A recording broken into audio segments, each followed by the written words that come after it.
This is not what we want to report. It is not even the reality we want to deal with. But we are on track now, listen to this, to have 275 homicides by November.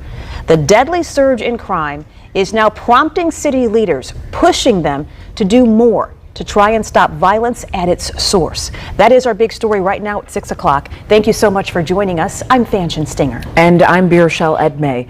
Today, Mayor Joe Hogshead and a national expert partnering with Indianapolis announced specific measures which will hopefully bring down this violence, keep more people healthy and alive. These leaders explain the way this gun violence strategy works and that it will take years to be implemented. That's thanks to a significant funding raise and boost from the American Rescue Plan.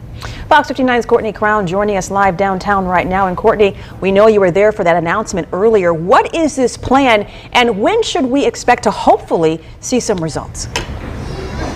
Well, what experts told us today is if every person in our community plays their role, we can expect to see a noticeable decrease in shootings and homicides by the end of next year. And if that's the best, let's hope that that's the case. The National Institute for Criminal Justice Reform is partnering with the city as they've done for the past year and a half or so. This violence reduction strategy focuses on the people most likely to be involved in violence and more strategic, focused law enforcement. Executive Director David Mohammed says this violence is predictable and therefore preventable. This process was started a couple of years ago in our city, but leaders say only now do we have the financial resources to fully implement the Institute's recommendations. Mohammed is confident his team's strategy will make an impact as long as the pandemic eases and outreach can continue. That on top of the type of investment and increased intervention, then I think 2022 will have reduced gun violence. I think 2023 we should have significantly reduced gun violence.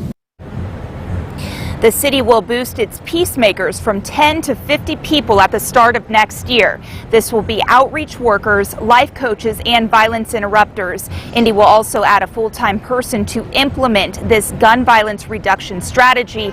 This will be that person's sole focus. Now, coming up tonight on the news at 10, we went out into the community and we talked with them about how this violence is impacting them and whether they have hope in this new strategy to curb those numbers and, of course, the most important, save more lives.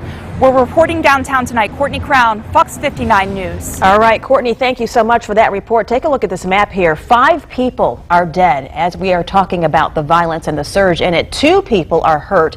This in a span of just 7 hours. The map you're looking at right now shows where those incidents took place.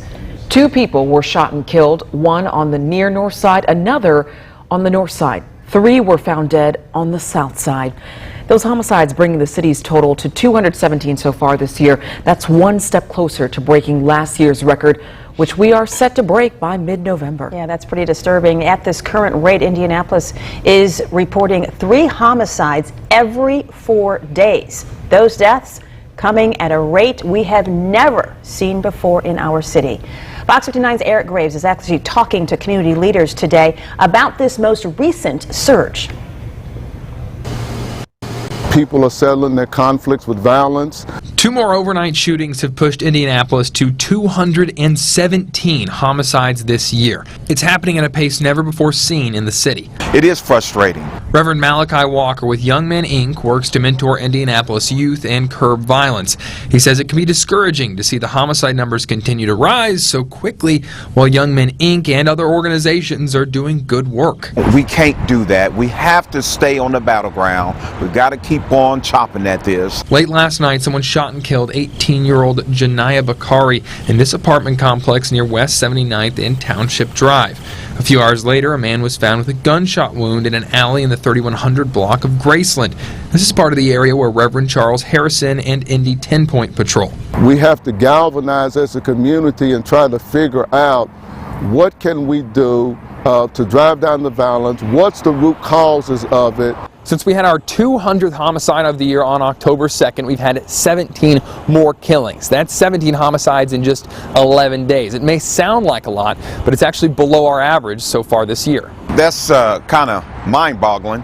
Both Walker and Harrison say this is a difficult number to believe, and even more has to be done to slow it down. Obviously, what we are doing as a community is not working. If we want to stop this homicide rate and we want to stop the killing in our city, you have to be a part of the solution and not part of the problem. Until we start working together as the village, I'm not for sure we're going to drive these numbers down anytime soon. In Indianapolis, Eric Graves, Fox 59 News.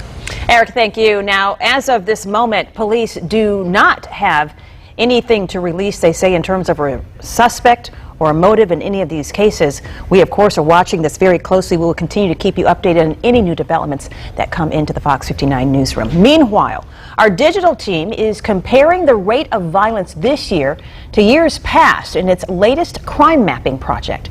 You can find that data. It is posted right now only on fox59.com.